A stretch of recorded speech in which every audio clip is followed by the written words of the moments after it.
Hello guys, welcome to the Rockin' Roster guide for 19 Wargaming guide. On this guide I'm going to explain what's going to be our strats for Cataclysm Classic. I try to cover up all the insight you guys gathered for the guild and the information I gathered through bookmates, the 3 bookmates that were hosted during the first week in the pre-patch, as well as previous wargames I've seen from Cataclysm, like Retail Cataclysm. So I hope this guide is useful for you guys. Well, let's start. So the contents. The contents are pretty like stained, I guess. The first one it's like a bit of context. The second one is how it's like Cataclysm played really. Maintaining tempo. That is the third one. That one is how we are going to explode our lead, like how we're going to maintain our advantage, like a bit of tricks and stuff. The fourth one is when to back out. I'm going to explain that in a while. Windows to kill FC, very important. We're playing a flag versus flag capture the flag game, so it's very important for us to like know what to do, how to kill FC. And the sixth one is dives. That is going to be like a bit of like the hardest execution method to kill an FC, but it's going to guarantee that on textbook we're going to always land the kills if we execute correctly. So I'm gonna be honest with everyone, like Cataclysm is a wonderful expansion. I'm going to go with the next one pretty much because Cataclysm is a wonderful expansion because as you guys can see, the ABC was 90% split. So basically you had like your team always like split it. I don't think it's okay. You can play splits and that's fun, I guess, but you're not playing like with your whole team. And after that it came Broth, that it was like 23% opening, 50% mid and 27% splits. These ones we had fun, but it was more like a chess match. And back on Lich King we didn't have like a that solid roster as we do right now, so it was hard to execute, and we had a lot of opportunities we lost, and well, mistakes were done on Lich King, but here we are now on Kata. Kata is 85% mid, 5% opening, and 10% dives. That's the percentages I put. Maybe it could be more, maybe it could be less. We will see about it versus GSC, but yeah, the nature of Kata is that we will play with the bulk of the team. So I think that's really my motivation to the guide, to the guild. Okay, so now I'm going to explain like a bit of the changes from Little to Classic. I think everyone knows this pretty much already, but I mean it's important. Okay, now Warlock dots now have 40 yards. The Major Cane Poke also has 40 yards. The Pole is 35 yards and Fear is 30 yards now. So like all the ranges from the casters pretty much got increased. This pretty much means that well, of course not the buff. We don't have the buff right now. Maybe it will change by the addition of the actual expansion because of RBGs. Okay, bracket dominated by mid meta. Basically we're running this comp. We're running double lock because as I explained before, it's really strong. Like you have a lot of range and it's really oppressive. I will explain how Warlock damage like scales so good on this expansion compared to Retail. We have Double Hunter because of the pressure it provides with explosive shot and the map presence they have. Paladin because they are the best healers in the game, and Disc Priest because the utility they provide. A bit of a flex.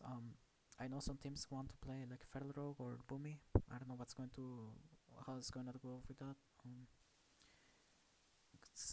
We are going to run Rogue. I think our inside run Rogue it's going to be valuable for the future.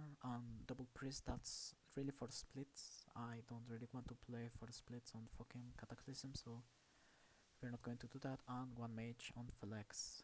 I think double mage is good, but the thing with double mage is like what do you switch, right? Because the core is already 2 warlocks, 2 hunters, 2 palas, and 1 priest.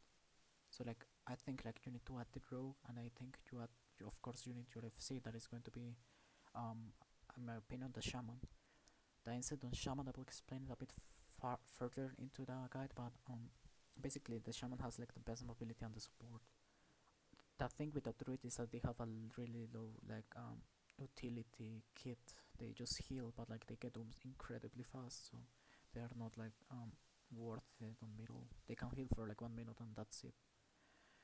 And the last one is the warrior. It has the best mitigation, but since the warlocks and the mages got so strong, I don't think it's going to be working the best for the splits. Back then on splits like were good when you have like double rogue and you had the buff and stacks. So like the double rogue will engage into your FC, and no matter what FC you run, like it will die. So yeah, that's pretty much my insight. I think like a double mage, one mage, one priest is like necessary. One rogue also.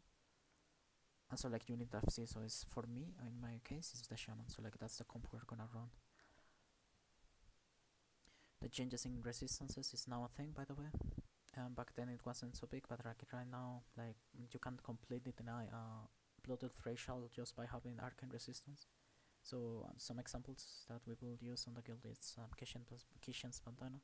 People have hunters use Kishen bandana to frontline for our warlocks and let our warlocks like parse freely on mid. Don't really worry about like them frontlining because they will run a really glass cannon set.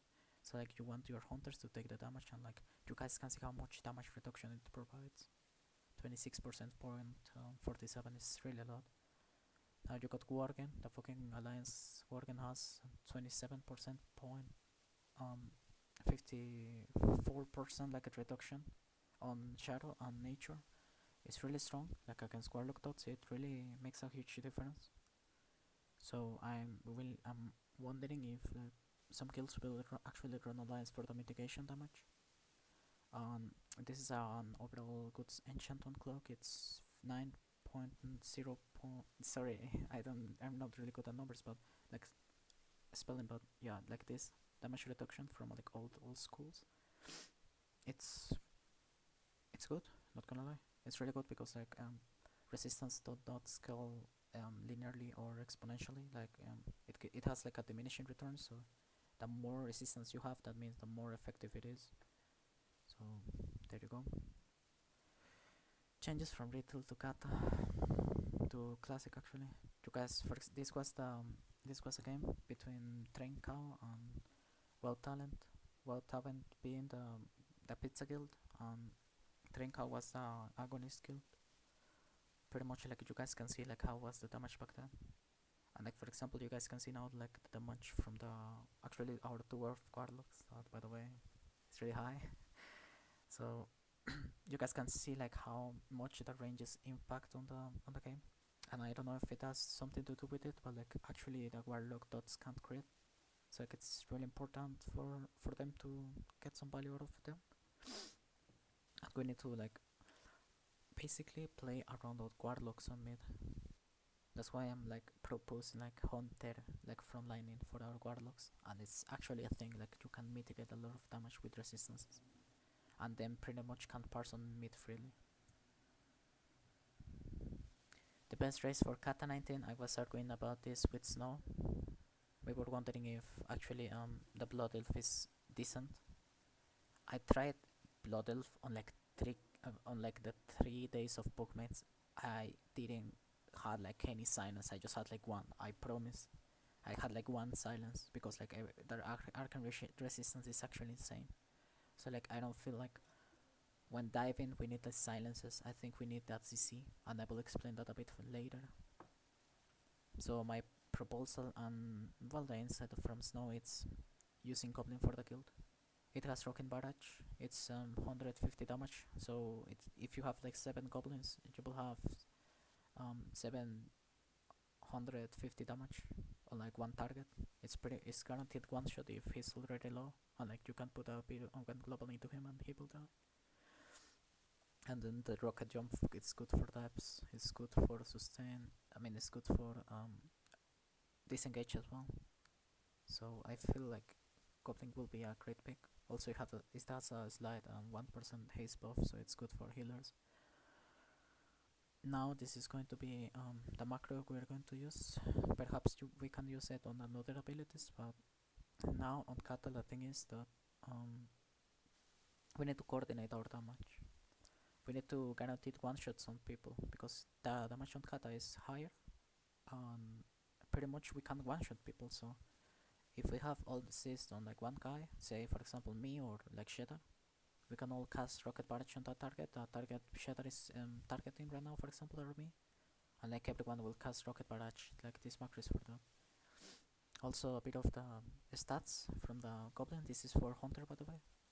Like you guys can see, the agility is really high, the intellect is really high, the stamina is not bad, the strength we don't care about it really, and spirit is low, but like we don't much care about it. It's just like the priest. I think that they have like an ability called meditation that gives them mana regen based on their spirit, but um, overall I think like the space stats for goblin are really good, and you guys can see here are the same as a blood elf, so like we're not missing out anything by being goblin compared to the blood elf, just arcane resistance. But as I told you guys before, like hunters will use arcane bandana for the 26%, and we're going to get diminishing returns out of the resistance from the blood elf, so like there's no point for us to use blood elf in the end.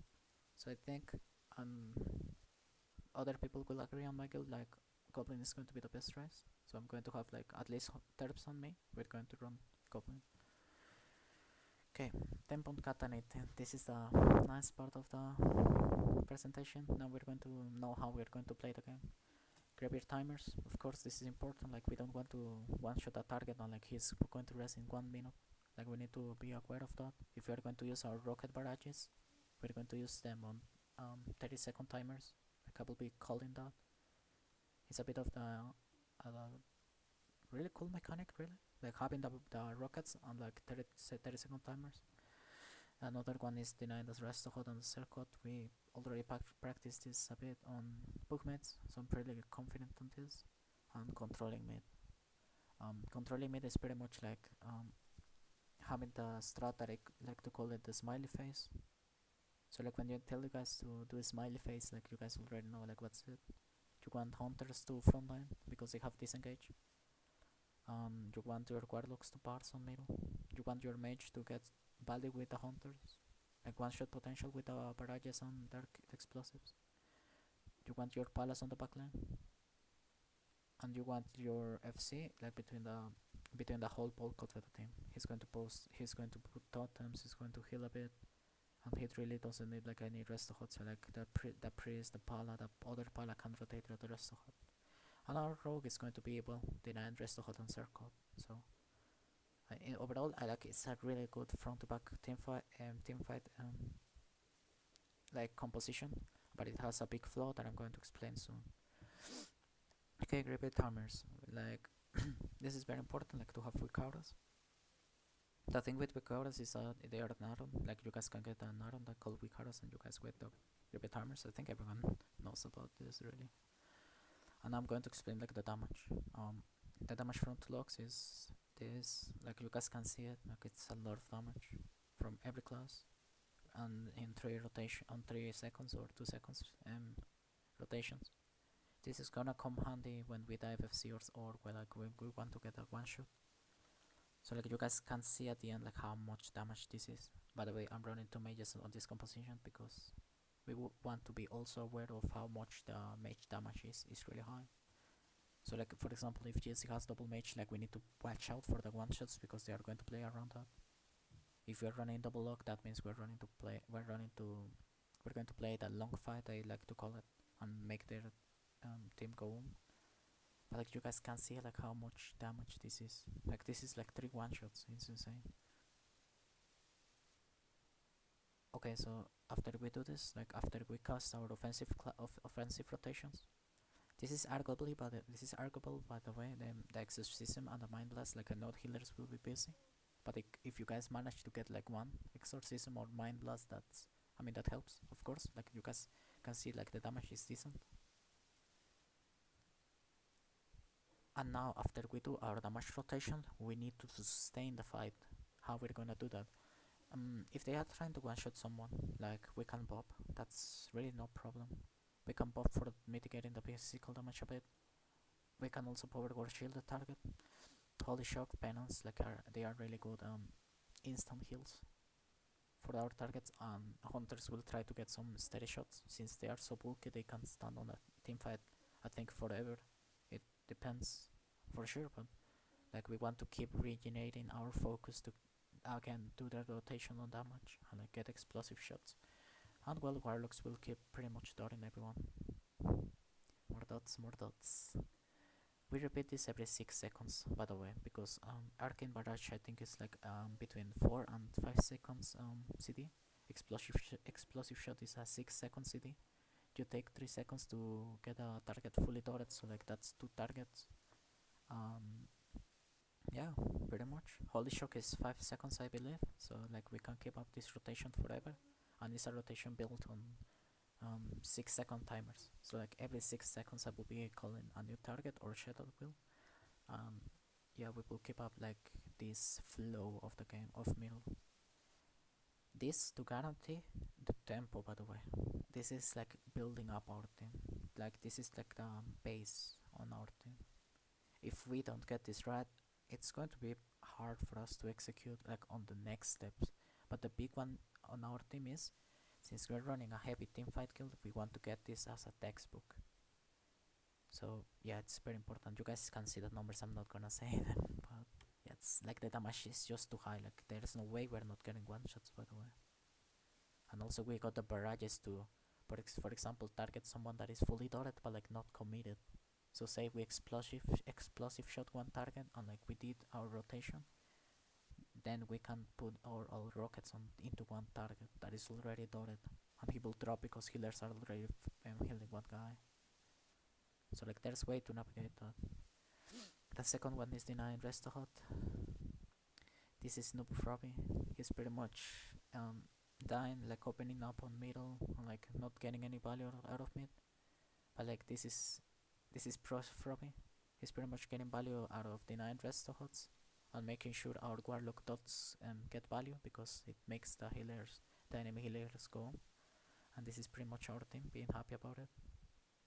It's very important to deny Restohot.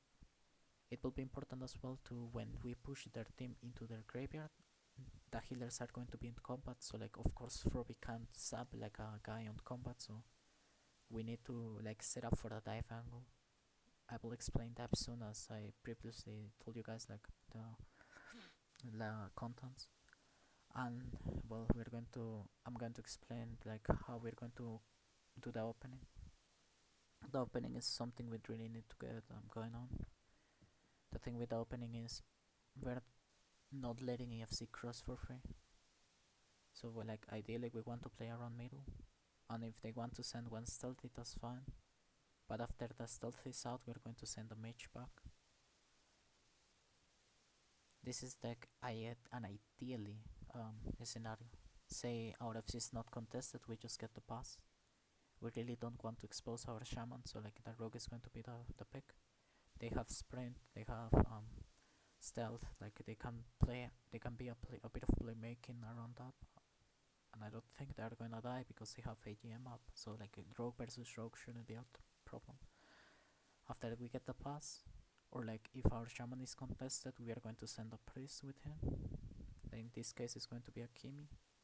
The reason we send priest is because it's a direct counter to mage and to rogue. If their team is heavy contesting into this side, into the ram side, we're going to push with our team, without bulk out of team. We're not going to split.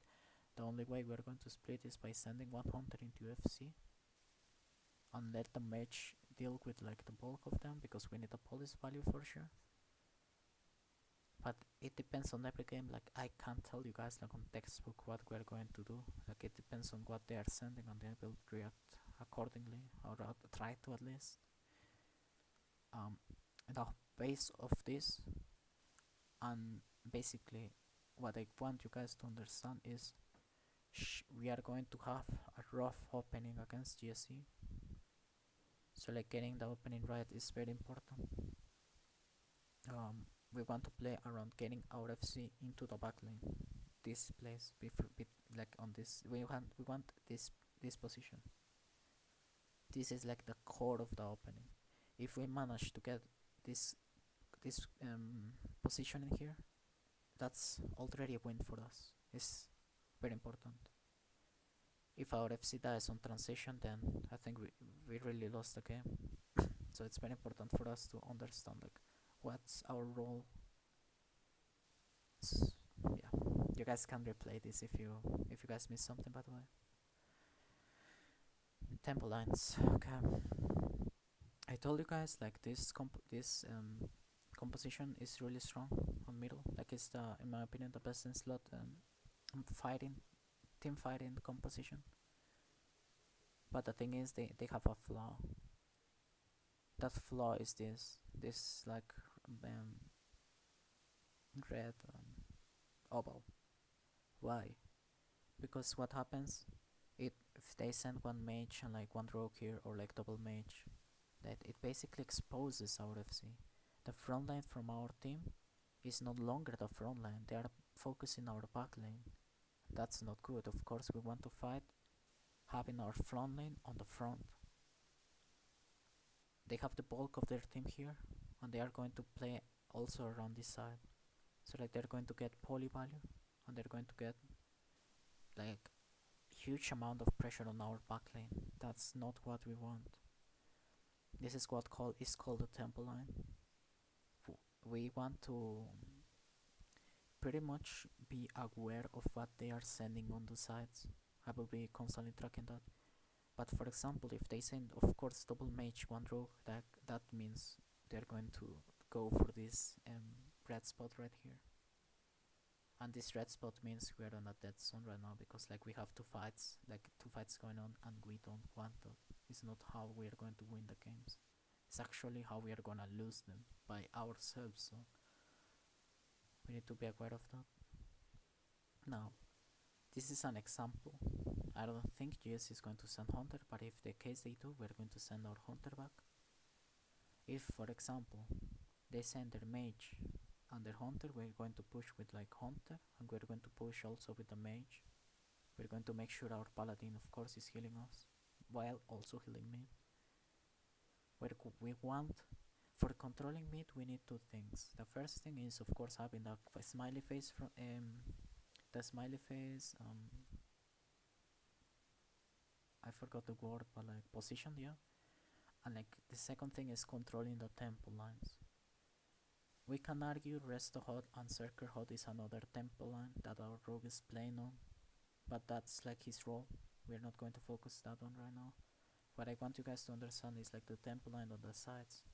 People will want, and especially GSE will want, they love to send people on the tempo line, like right side or left side. So like we want to counter that. We want to play as chess. We don't want to let the fucking queen be on our backlane. Like it's going to completely destroy whole our whole fight. So we're going to send numbers, and I want you guys to. I mean, yeah, it's cool to fight mid and all, but like we also need to play the map. We also need to play the objectives. So objectives are controlling tempo lines, and like after we get this on a textbook point, we're going to be looking really great. Why we are going to look really great? Because now we are going to push the tempo line. We are not below tempo, we are up on tempo, so we can send mage on the flank, right? Like we want to send our mage on the ram side, we want to send the mage on TOT, and I believe Bonds will play through it and he will be TOT. So like the mage will pull him down.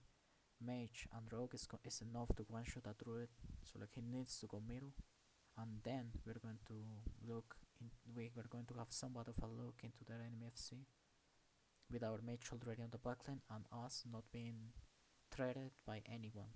Maybe the rogue, but like the rogue is nothing without support, so our healers just need to be like a bit of mindful of that. Like rogue open up but like solo, but it's just fine. So yeah, this is how we're going to play the textbook again. This is just raw textbook for our team, and we want to execute on a decent level for us to get like solid cups, like This is the only way our composition will work. If we control the temple lines, if we let them like be on our backline, like on this red spot, is I will guarantee you guys like it's going to be a cup because we can't fight through forums. Already told you guys like the smiley face from the smiley face positioning. It's front to back. We're playing front to back, but we're also playing for dive angles. I will explain that later.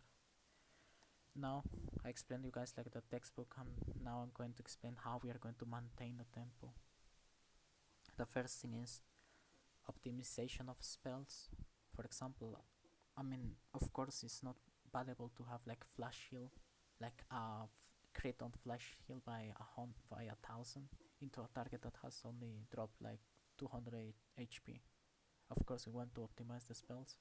We don't want to be using Arcane Shot because it's a loss of focus. We want to use like Explosive Shot. We want to use Arcane Barrage. We want to use Penance, that is an insane heal. We want to use for this Glory, I don't know what's the name, but like they are really low mana, low and big damage or big healing abilities. We are going to have the healers called like they are and we are going to, after this, rotate the rest of the healers. So for example, what I want you guys to understand, this is for the healers. If Akimi, I think Akimi will be the first one to get so Akimi will go rest of it. After that, Poison will go. But what I want from Akimi is when she gets back into the teamfight, she will position on the left side. Why? Because I want my palas to be near the rest of it. I don't want my palas to travel a long distance. So like whoever gets rest of it, she needs to move into, or he needs to move into the left side of the fight. That's how we're going to rotate the mana. We need to of course get some practice with it.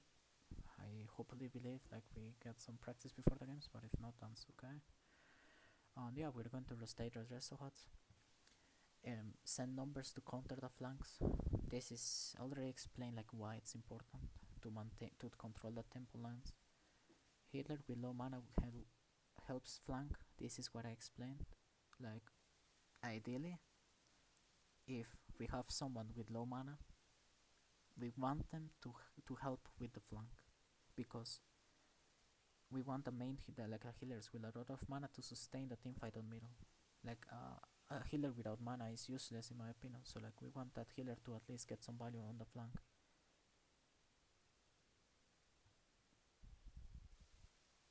The sixth one is shamans will put the totems before going to flag.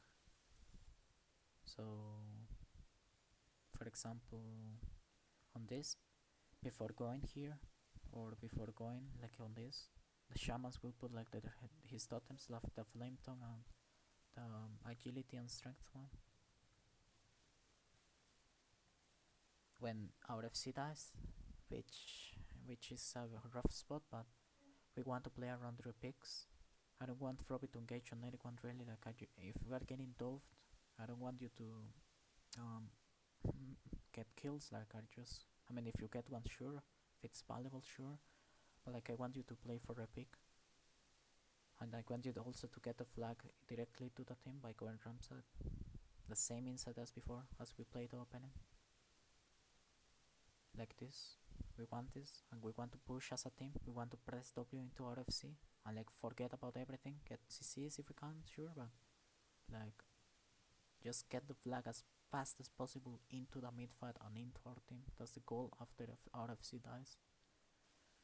It sounds really obvious, but like really some people like starts panicking and like they start casting spells, or like they try to kill people, but that's not a play. Like sometimes it's situational for sure, but the main goal is to get into RFC. If our FC is on our base, we want to press W into him. Say for example we kill the FC, but like the rogue has her pick, we want to press W into our base.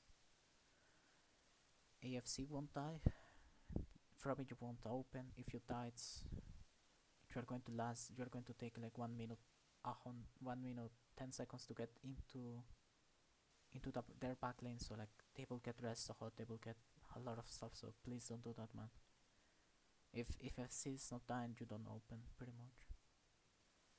And this is important, target enemy target color.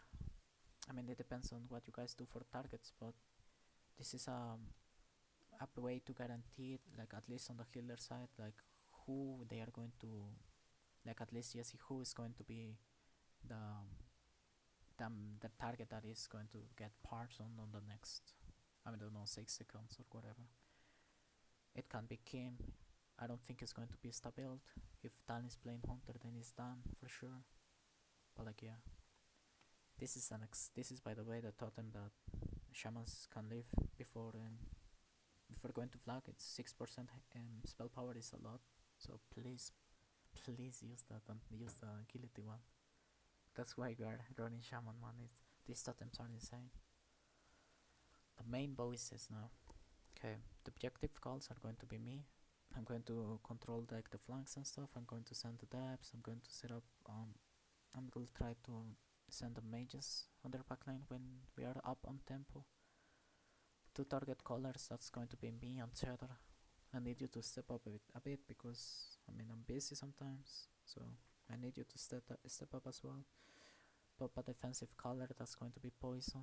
If you need us to use AGM or like I don't have lay on hands, like just call it to twinkle. Saps on dive is going to be on Frobby. I want you to be like active. I mean,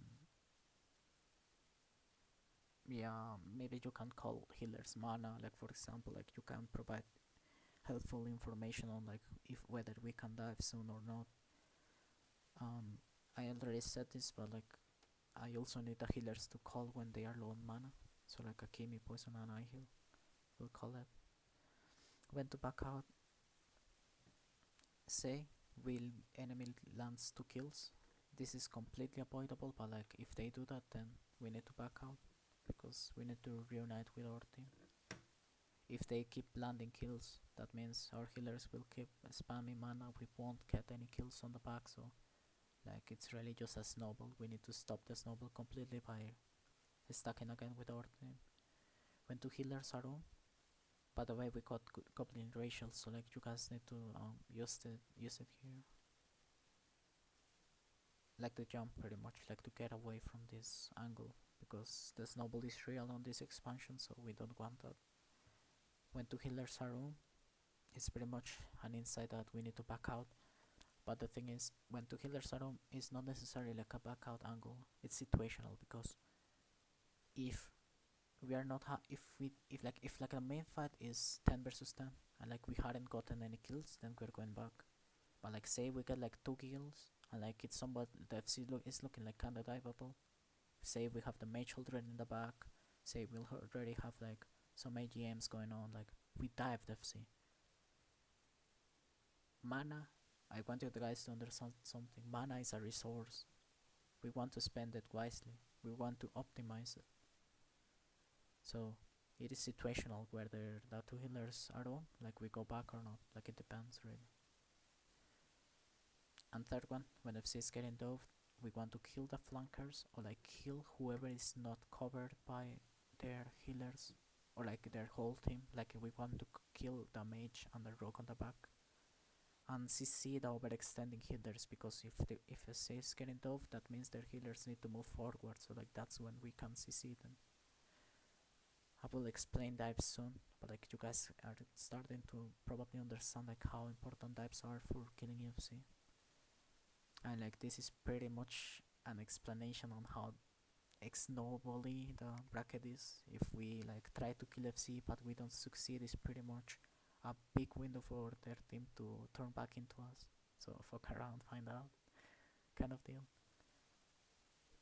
Windows to kill FC, now we're getting on the spicy thing.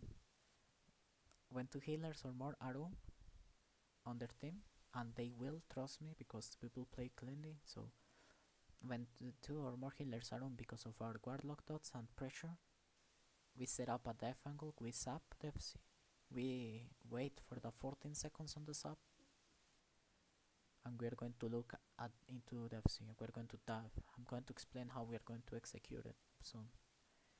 When he's alone or with a mage, we send flanks, of course. We control the temple line and we send flanks. We can send hunter and we can send mage.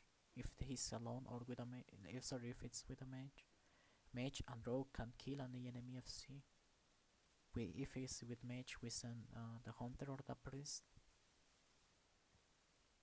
And the third one is a free look on middle because of the numbers advantage from kills. This very much is called a transition kill. Say for example we start the game and the FC hasn't crossed yet, but we get a kill on middle and like we get a snowball going on. We can turn into the FC, and so whether sometime soon like he will be forced to cross and like we get a transition kill. That's very huge. Yeah, that's the insight on when to kill FC. Okay, dives. Pretty much a dive. It's a successful dive. It's a team effort. So like, I don't know. Like I feel it's important for us to be focused. Like on this picture, if everyone's like start doing their own thing, we're not going to get successful dives. But if everyone is on the same page and doing their role, we are going to have probably a good look. We're going to force maybe one Leon Hans, maybe two, maybe we're going to even kill him. So it's very important for us to like be focused because everyone has like a specific roles. For dives, okay, so we got defensives, we got abilities to dive, and we got aggression. For diving, I forgot putting here the goblin racial. For defensives, it's going to be Leon Hans on our FC. We're going to always save Leon Hans on our FC. We're going to use Power Core Shield for sure, Hoshes on the casters for them to not get scattered. This is huge, by the way, because the scatter shot is physical, so like if you guys put a Hosh into yourselves, you guys won't get scattered. On AGM, of course. For diving, I put life load here because we're going to look extremely aggressive into the FC. So like we need, of course, the extra haste. Yes, it's nice, but the extra heal is not bad at all. Disengage, forward disengage is really important and really big. Hunters are already bulky with all the resistance, so like forward disengage puts a lot of pressure. Blink, now it gives us speed buff, by the way. It's really massive to set up dives. And Shadow Step. For aggression, and again for CC, we want to be looking aggressive into the healers. That's how FC is going to die. I want you guys to understand that. On dives, we're going to kill the FC by controlling their healers.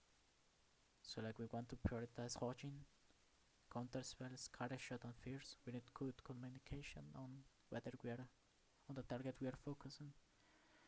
On what to do when FC is dived, is getting dived, or what to do when we dive. Okay, the healer paladins are going to save Leon Hans for dives. That's really the only way our FC will die. That or on the opening, but I think the opening will be fine because we have like full CDs and like we can't commit to the strat. Shaman, like the FC, you can't outrun your healers. Like that's a big mistake people do. Like you need to rely on our team. If you outrun us, they're going to kill you. And our healers will get overextended and they will get caught. Hunters will scatter the enemy hunters disengage. The logs will fear the enemy healers. We need to understand that the healers need to overextend. If we are getting dove, the healers need to overextend in order for them to get the kill. But if we are pushing into them, I understand like logs don't have like the distance, but we're going to run goblin. So regardless of what happens, you guys will jump forward into the enemy healers and fear them. It's important. Maybe even like recast the fear in case they drink it, but like controlling the healers is the way we're going to get dives, so please do that. Mage will poly the enemy mage. It is only if we're getting dived on. And healer paladins will save the hodge for trinkets, stealthies, or any class that is like overextended or uncontested. Some palas like to save hodge for disengages, but I think the scatter will be enough. And that team will kill anything close to the RFC. That means remember front to back. which is like killing their like whatever they have closest to RFC and getting into whoever is like next one. Yeah, this is the presentation I had for you guys. That's pretty much it. Um, this is a picture from 6 months ago, our roster at back then. We have grown a lot, we have learned a lot, and yeah, I'm really happy to be playing with everyone and every single one of you on Kata. So I will see versus GSC, and let's try to schedule some practice. GG's.